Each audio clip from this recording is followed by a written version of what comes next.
Коя беше най-лошата ти среща?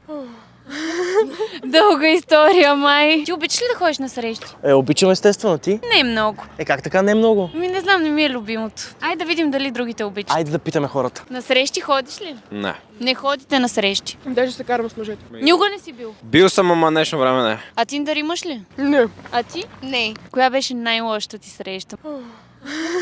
Дълга история, май. Предполагам, че нямало втора. А на теб коя ти беше най-хубавата среща ти? Не знам за най-хубавата, обаче мога да ти кажа най-лошото. Добре, айде кажи ми най-лошо. Не спря да си гледа на телефона през цялото време. Да, бе. Майка ми звъни, майка ми пише и някакви такива работи. Супер неуважително. Имаше ли втора? Не.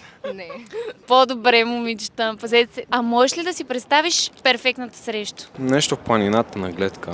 За мен е достатъчно просто разходка. Просто трябва да е справен човек, да може да си комуникираш с него. Може би пикник след природата. Супер, много ти благодаря да изпечели мистер Стикс.